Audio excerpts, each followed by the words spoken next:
Guildmaster Lucian wishes to speak to you about learning new skills. Well met, Tolucc. Would that we had the time for banter, but we're all up in arms here. Yet another Exali dirigible had been spotted over the Twelveswood, you see. The reappearance caused in my mind the Battle of Griffin Crossing. Well, I say battle. Most are agreed that the massacre would be rather more apt. Aye, the Exalt dealt a crushing blow defeat that day. Right around this time of year, it was more than 2 decades past. A humiliating episode in our history, to be sure, but heavens forbid that we ever forget. Failure is the finest, if not the kindest, of teachers, and few things drive a woman better than its sting. But do let's speak of a cheerier matter. Mayhap you've already heard, but a renowned archer has recently returned to the Twelveswood, the one they call the God's Bow. That's just the title, of course. His birth name is Jetindal, and he was once of the God's Quiver. The man was a legend even then, and there was no honor greater than being taken under his tutelage. But that's not all there is to him. Mind you, Jetindal was a skilled bard, one of the few rare capable of inspiring others to great feats through song. Upon learning that a God's Bow has returned, dozens of us flocked him in hopes of training under a legend, yours truly included. Alas, the meetings haven't unfolded quite as we hoped. Jetindal has refused to teach each and every suitor that has approached him thus far. Though it should be mentioned that his topics he is reluctant to instruct us in do not include poetry and song. He seems exceedingly keen to teach us all about them. Some few of us were tempted to take him up on the offer, save that we have a nation to defend. Far be it from my intent to belittle all those bards out there, but I like my chances rather better charging into battle with a quiver than a harp. And here we are hoping that the transcendent master of a bow might be ours. By the sparkle in your eyes, I'd wager you have an interest in that self-same poetry and song. Come now, there's no call for shyness, and there is more to life than battle. If you would present yourself to a pupil to Jetindal, I would happen to know his whereabouts. I'm given to understand that he has made his camp somewhere west of Quarry Mill in the South Shroud. Jetindal is an agreeable sort of fellow and should be willing enough to meet you. Truth be told, I'm still holding on to hope. If you could find your way into Jetindal's confidence, mayhap he can yet be persuaded to train us. I wish you the best of luck, friend.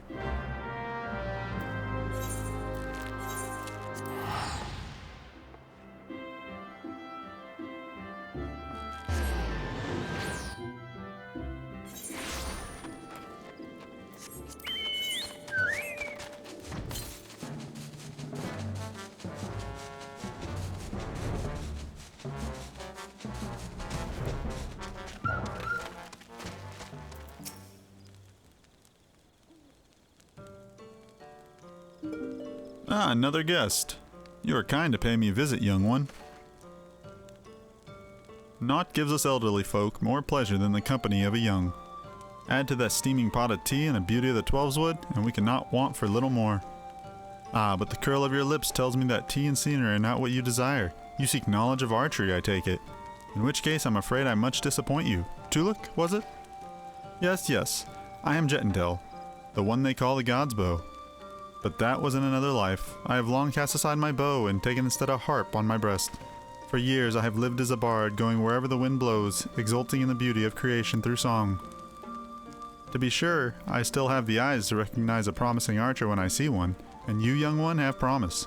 Keep your nose to the grindstone, and one day you may count yourself a virtuoso of the bow. Yet know that virtuosity is worthless without virtue. Aye, the words of the ballad of the vainglorious fool tell us this much. You truly wish to remain and learn poetry and verse? Well, I must admit to being rather taken aback. In uncertain days such as these, there are few indeed who would devote their time to song as opposed to the more tangible endeavors. You intrigue me, young one. I find myself growing curious as to how the melodies of old might find expression through you. I do believe a certain friend of mine would be the self-same opinion. Aye, that would be as good a place as any of us to begin. Listen well, Tolucc. There's a Moogle named Puknopoki who can oft be found wandering in areas situated east of here. I would have you present yourself to him. Puknopoki is possessed of a discerning eye for talent. If he sees potential in you, I should be well satisfied that you indeed have the makings of a bard. Heed me, O puissant Athik. Turn thee over the alleygas of time, that we might gaze upon the battles of yore.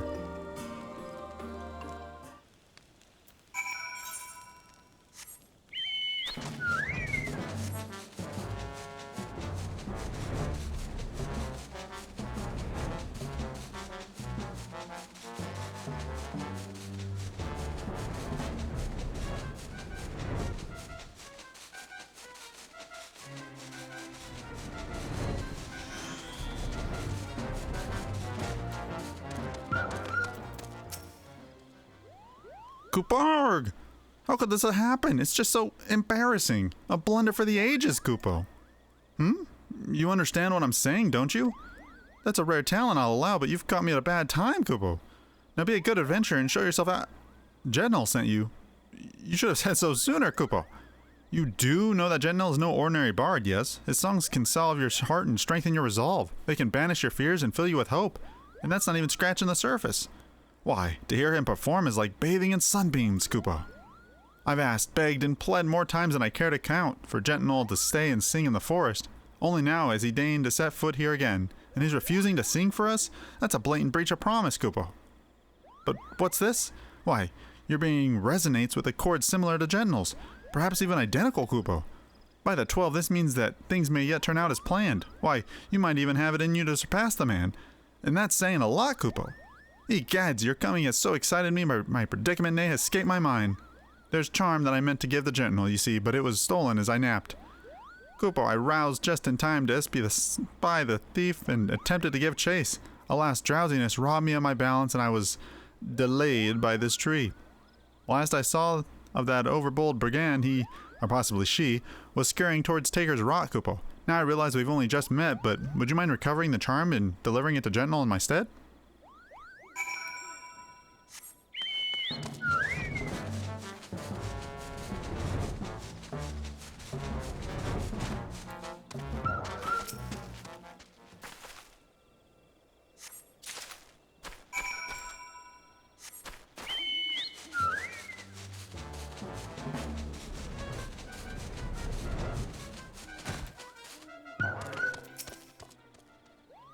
Have you recovered the charm?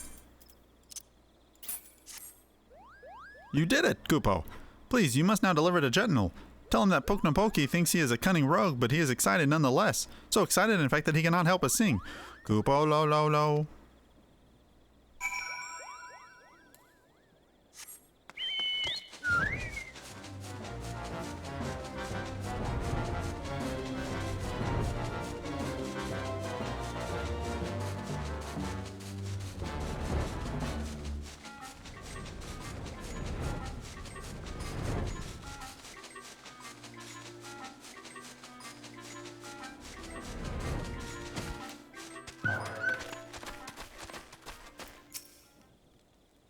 Welcome back, Tolucc. You have a charm and a message for me from Poknopoki, you say? A cunning rogue, am I? I suppose I must explain. Poknopoki and I go a long way to when I took the harp. I made a promise to him, then one that I have not yet to make good on. Poknopoki has long desired that I remain in the 12's wood to sing for the rest of my days. Regrettably, I have been able to oblige him. Duty called, you see. I had battlefields to stand upon and comrades to protect. Moreover, an event came to pass that rendered my being the 12's wood problematic. I thought that by taking eager souls such as you under my wing, mayhap it would suffice to appease Poknopoki. Of course, he saw straight through my little ruse. What the Mughals lack in grace, they amply make up for in wit. The creatures are great lovers in song. That you return with this charm is proof positive of his high regard for your potential as a bard and archer both. The charm is a crystal known as the soul of the bard. Poknopoki asked for you to bring it to me, but he meant for you to have it.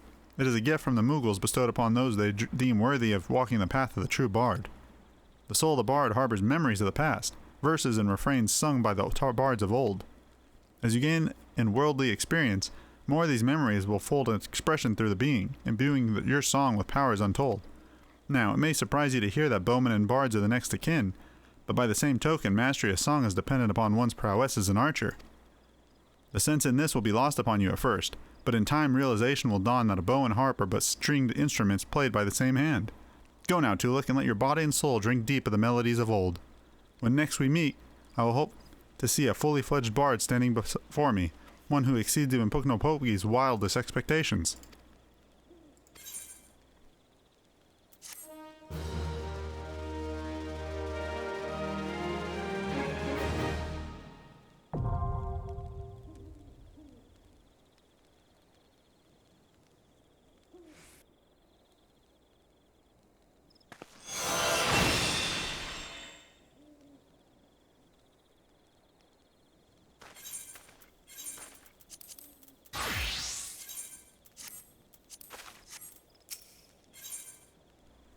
Jedel wishes to teach you how to learn a new song.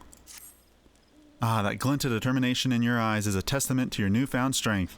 You put me in my mind and my salad days, Tolucc. You know why I truly abandoned the battlefield and became a bard? That I took an arrow in the knee is what most folk believe, but it is quite clear that you are not most folk. Very well, I shan't insult your intelligence with an untruth. For now, allow me to answer by saying that everything in creation is given to change, and man most of all. I was drawn to the power of song, the power to touch the very souls of men, and decide that I must pursue it. Sadly, that power has been all but forgotten in the age of cynicism. Such songs as those performed by tavern bards serve no purpose beyond the amusement of drunkards. But that was not always the way of it. There was a time when song could shape the outcome of conflict. Ever since nations first quarreled, armies have fielded archers wherewith they rained death upon the enemies from afar. As the battles unfolded, however, the distinction between the lines of friend and foe would grow hazy, yet the archer's part did not end there. He had to stay ever alert, with arrow nocked and eyes trained upon the struggle. Even as his comrades fell, turning the earth red with their blood, the archer could ill afford to avert his gaze, lest that moment cost another life. One need not have vivid imagination to appreciate the torrent of emotions that raged within him in that moment. Nerves near to fraying, his breast fit to burst, the archer did but the only thing he could. He sang. His bow became a makeshift instrument, plucked as an accomplishment. At first, the archer sang only to still the rolling within, but his voice chanced to carry to his comrades.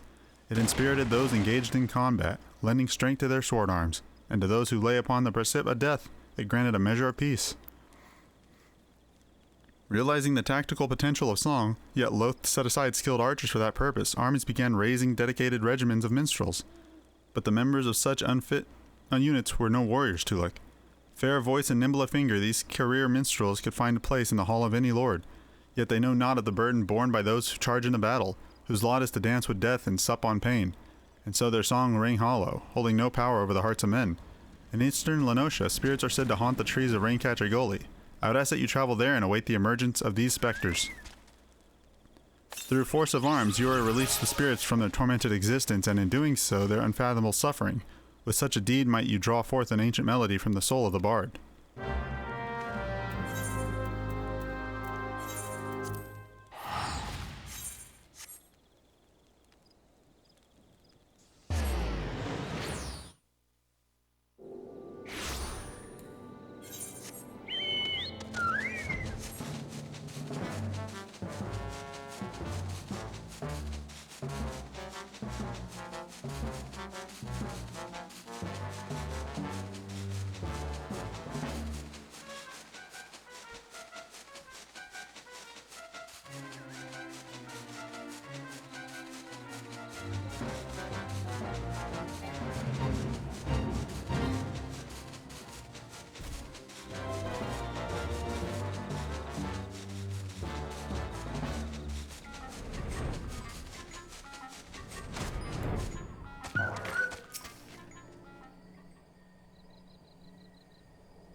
Welcome back, Tolucc. In your eyes I see a layer of understanding, of regret, and of futility. And in your heart, it now echoes with the strains of an old song, newly discovered.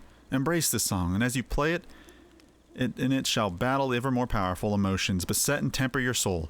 When your stock of tales is grown, and pray return and regale me with stories of your adventures.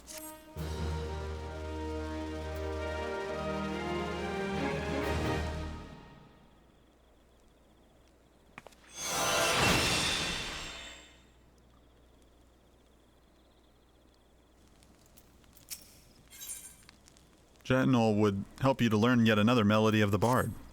'Tis good to see you return, Tolucc, and more seasoned still for your time in the world. Call me a spoony bard, but as a man in the winter of his years, it gives me great joy to observe an adventure in the spring of hers. This is an odd time for recollection, but it was a spring day when the bard first came to my hometown. He played the most sorrowful chords, even as his words tantalized the ear like the breath of one's first love. Many a maiden's heart was stolen during his visit, and doubtless more besides.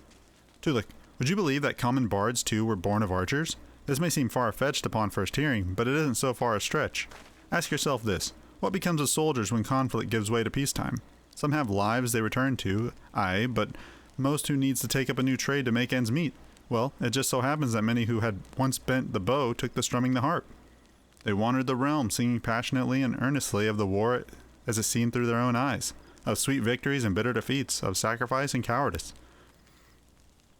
The song so captured the imagination of the people, nary a day passed that the bard was not called to perform, be it in a humble tavern or some great lord's hall. Alas, their popularity proved their downfall. Intoxicated by the attentions of the masses, the bards took to embellishing their songs in a bit to outdo one another. And over time, each song was shorn of rarity, till the bard's repertoire contained not one shred of tooth. By now you will know that such songs have no purchase upon men's hearts. Certainly a bawdy tune may set off fits of laughter in a sailor, and a sorrowful ballad summon tears from the eyes of the soft-hearted maiden. Yet these are but pale shadows of what songs can achieve. For a blessing, this decline did not escape the notice of the Mughals. As the great patrons of the arts, they feared that the true power of the song might be lost to mankind. So it was then labored to gather the safeguard those crystals known as souls of the bard, that they might be bestowed upon worthy men and women. Now, well as I know you relish listening to my sermons, I dare say it's past time we move to the practical side of the lesson. I know I have mentioned this previously, but tell me, are you perchance familiar with the ballad of the Vainglorious Fool? Nay? Well, then it won't do at all. We must remedy this post-haste. This song recounts the massacre of Griffin Crossing, a battle that took place decades past, wherein countless Gridanians' lives came to the premature end. But do forgive me, I seem to have mistaken the proper order of things. Before I begin, I must convince to the point of the tale will not be lost upon you, elsewhere I will have wasted my breath in telling it. Now, heed well these instructions. You must make your way to the Welwick Wood, where resides the mated pair of odd goats that have been recently lost a kid. The pair have been driven mad with grief, and only death will put an end to their uncontrollable rampages. Linger in their territory until you encounter the beasts. Then let fly your arrows of mercy as you liberate them from their sorrow. So too shall your soul resonate with the echoes of the progeny melody.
Welcome back, Tolucc. I can almost hear the cries of mourning that have seared themselves into your soul.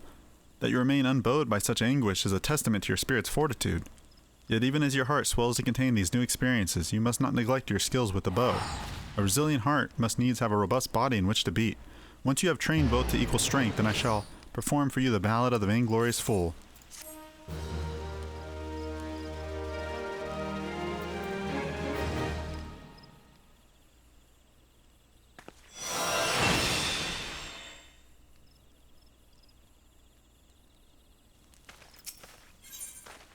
Chetnal sends to sing for you the ballad of the vainglorious fool.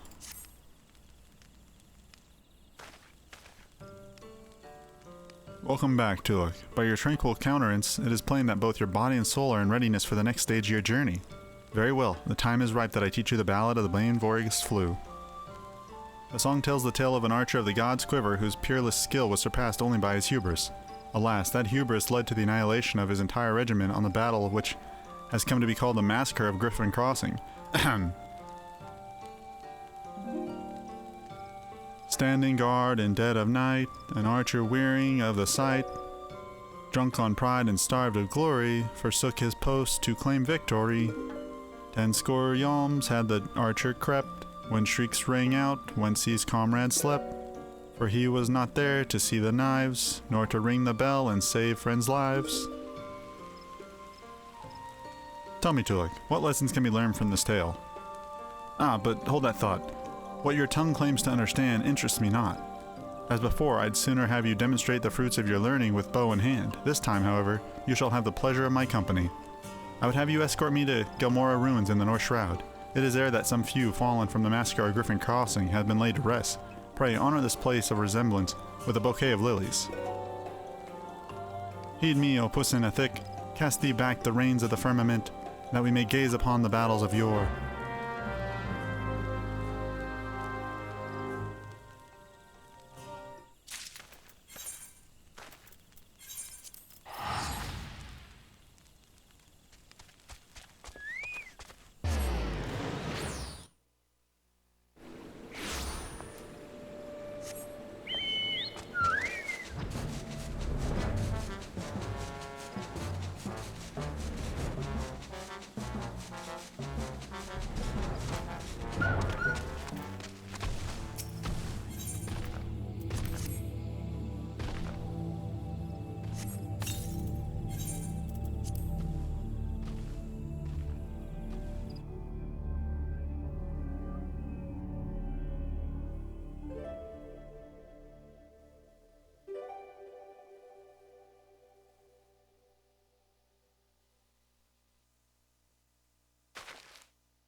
The enemy van?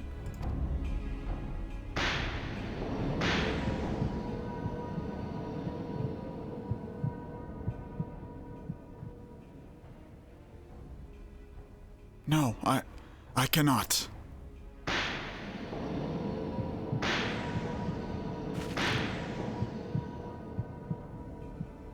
Why?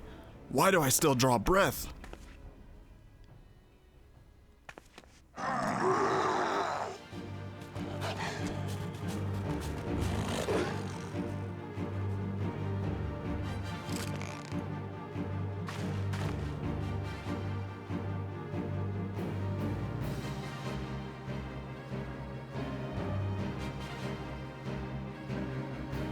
That a sin of the past would beget another. Forgive me, Tolucc.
As you have doubtless noticed, I am no longer capable of wielding a bow, whom they call the God's bow. I had hoped that the years would take the edge off the memories, but I had hoped in vain. Absolution does not come so easily. Heed me well, Tolucc, for I shall reveal it all to you. The man sung of the ballad of the vainglorious fool, whose hubris doomed an entire regiment. He and I are one and the same.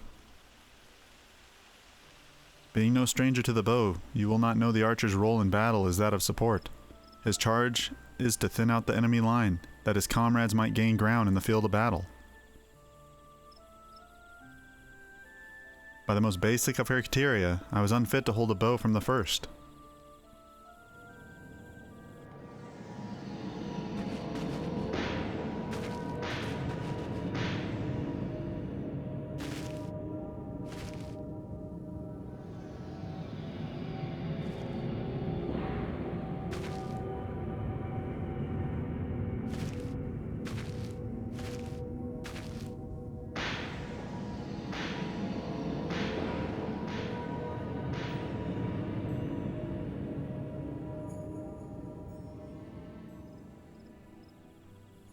In my pride and lust for glory, I sent countless souls to a bloody grave, good men and women all, with loved ones and bright futures awaiting them. I lost the will to live that day, becoming an empty husk of a man, tormented in sleep and wakefulness both by the memories of my crime. But the gods were not without mercy. They gifted me with song, that I might find a measure of solace in my wretched existence.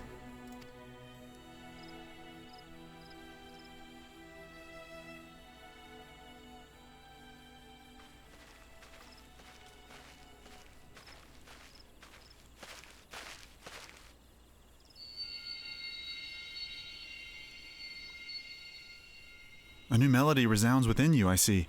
Though the outline was rather far departed from what I had in mind, that it still bore fruit gives me comfort. On that note, let us conclude the lesson. I dare say I have no cause to worry that you will repeat the selfsame mistake as the vainglorious fool. Tolucc, I would be alone for a while. Take yourself back to camp. I shall make my own way there presently.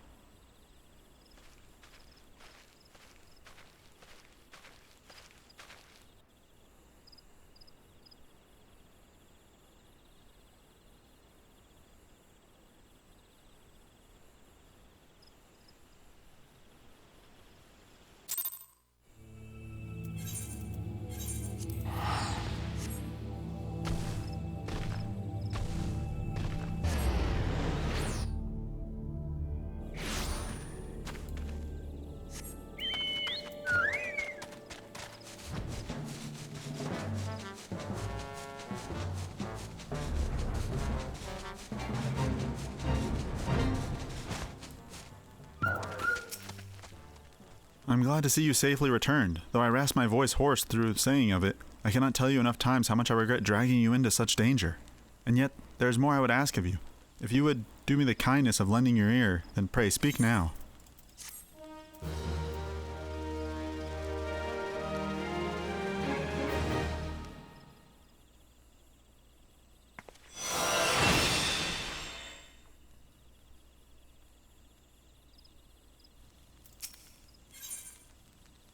General has a request for you.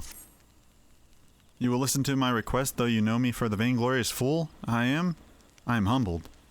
The boon I ask of you is simple. I would have you sing for me.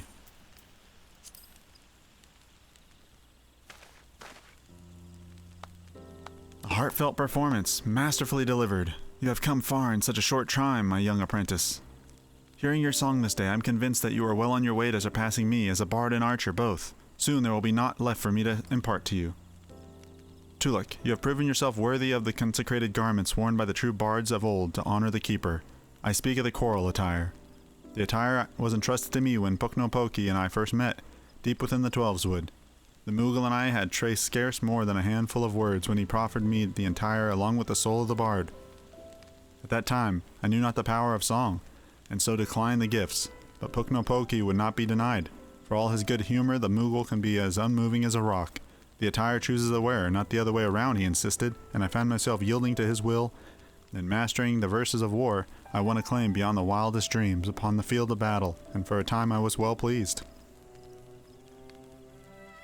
Alas, my lust for glory knew no bounds, the consequences of which you are already aware. It was in the wake of the massacre of Griffin Crossing.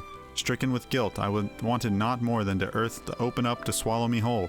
I had lost my will to live, aye, but I was not craven to end it myself, and so I took wandering aimlessly in search of a place to die, far away from the judging eyes of men. Disillusioned with the power of song, I committed an act of folly. I scattered the choral attire across the realm. If truly the attire chooses its wearer, I challenge, then I let it find its way back to me. Determined that I would never be proven wrong, I went to great pains to ensure that the attire would never again see the light of day, and the pieces now rest in places of peril. Being the proud fool that I was, I never crossed my mind that mayhap another was meant to don it. I would entrust the choral attire to you, Tolucc, but as you can see, you must needs brave the dangers to claim it. I shall mark its whereabouts on your map, but I cannot afford no further aid beyond that. I am deeply sorry for my folly of the years past has entailed this burden upon you, but Althic words in mysterious ways. In his wisdom, it may be that he has sent this trial to test your spirit. I mean not for my sentiments to encumber you, but I am convinced that you are the one chosen for the choral attire. But pray, do not take this as a license for complacency. Trials wouldn't be called such if they failed to tax one's ability. Stay ever on your toes, Tolucc. I would have you return the whole of body bearing the 4 parts of my surrendered raiment.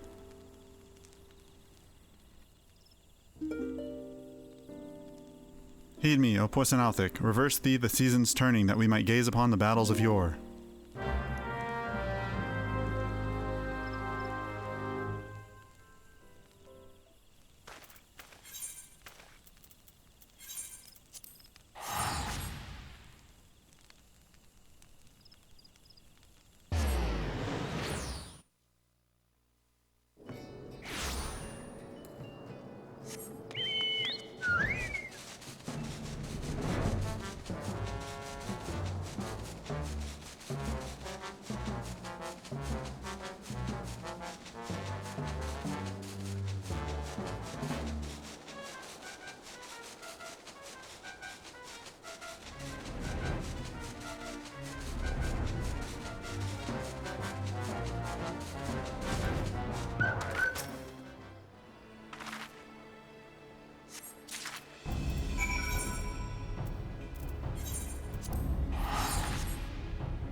So you have returned. Sound of body and mind, I trust? And you bear the 4 parts of the choral attire.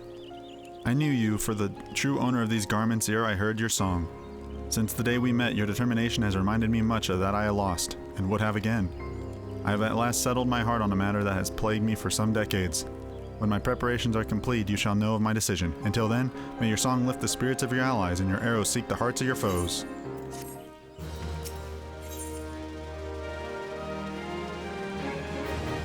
Jetnal wishes to bestow upon you the final garment of the choral attire. You have done well, my young apprentice. In returning with the choral attire, you have reaffirmed my faith in you. I see no further reason to withhold you from your existence of the final piece of the set, and the piece that has brought us together. Listen well, Tolucc. When I put down my bow, I vow never again to set foot in the 12's wood. That I now forsake my oath is for no other reason than to impart my knowledge to the one who would succeed me. Lest you wonder why I should deem that so important, permit me to relate to you an event which brought me to a great change in mind. My most recent journey had taken me to Ulda, where I found myself ambling through the marketplace early one morn. Browsing the wares on display, mine eyes were met with a relic from my past, a piece from the choral attire that I had discarded decades before, countless malms away. I felt at once that it was not mere chance that had reunited me with it, and put forth the coin with nary a pause. Holding the garment in my hands, I had resolved to find a worthy heir to my legacy. Alas, no sooner had I arrived in the 12's wood than I found myself mobbed by archers seeking to hone their skills. Amongst those who came, not one showed the least interest in poetry and verse. Sorely discouraged and regretting my decision, I made to strike camp and leave the 12's wood once more, never to return. It was then that you appeared, young one. When you expressed your desire to learn song, I could scarce contain my joy. Looking back, I am fully convinced that our meeting had been preordained. Your coming instilled me with the courage to attend the matter of which I spoke earlier. I am ready to make a pilgrimage to the scene of my regiment's demise. Ever since that fateful day, I have been haunted by visions of my fallen comrades. Torment gave upon their bloodied faces.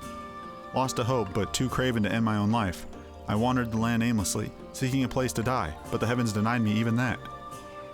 Yet just when it seemed that despair would draw me wholly into its black abyss, never to emerge again, a melody resounded within me. It was then that I awakened to the power of song and found new purpose in life. I embarked upon a journey to master such verses as would bestow peace upon the fallen, that I might lay the tortured souls of my comrades to rest. It has taken long years, but now I believe I can offer a requiem worthy of my comrades. To do so, however, I require one last favor of you, Tolucc. I would have you escort me to the west of the Observatorium, in the Coworth Central Highlands. It is there that we shall find the scene of my regiment's demise. Your presence kindles me with a courage I had thought lost.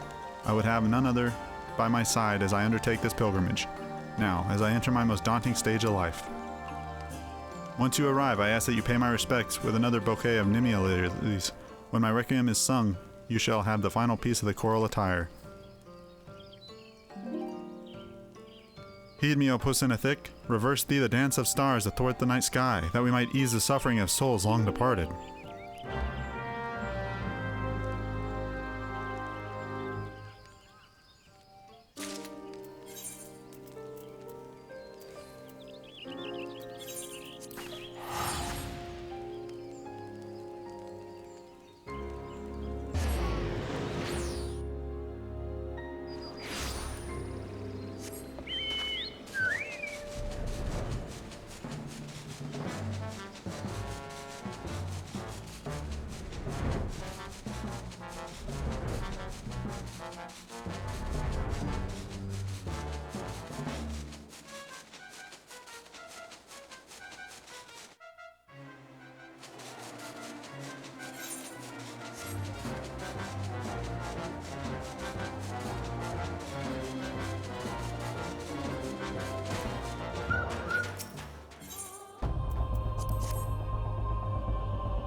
We are surrounded, and our foes seem disinclined to listen to parley.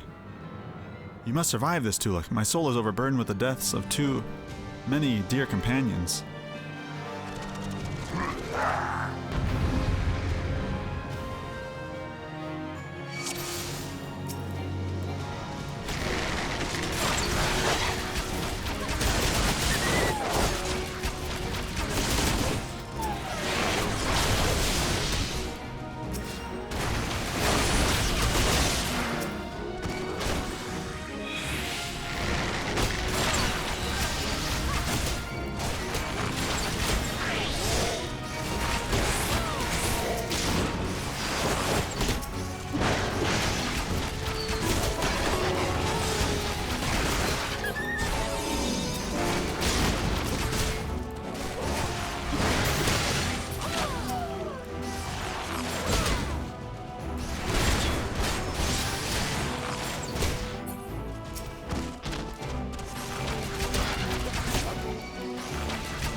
Tolucc, without you, I would not be standing here this day. I thank you from the bottom of my heart.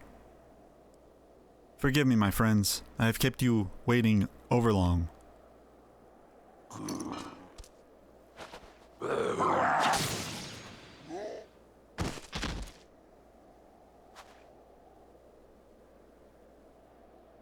The Keeper be praised. I can wield a bow once more.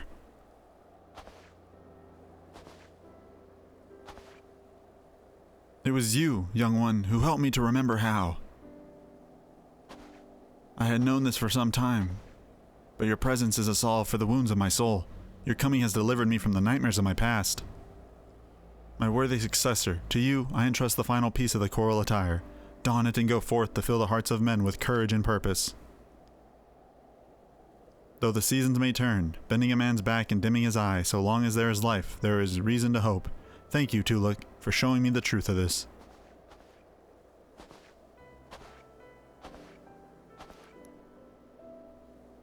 With the blood of my comrades upon my hands, to simply draw breath has racked me with such guilt as I cannot bear, but the time for mourning is past. I shall take up the bow once more, and lend aid, what aid I can, to the gods' quiver, in fighting for those who yet live. I do my fallen comrades the greatest honor.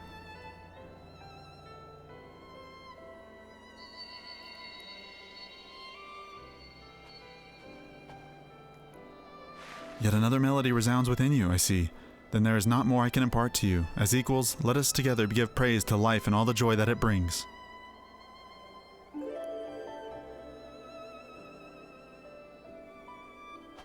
Heed me, O Puss in a Thick. Turn thee over the alley grass of time, that we might exult in the glory of all creation. In thine exalted name we sing, that the living may savor life and the departed know true peace.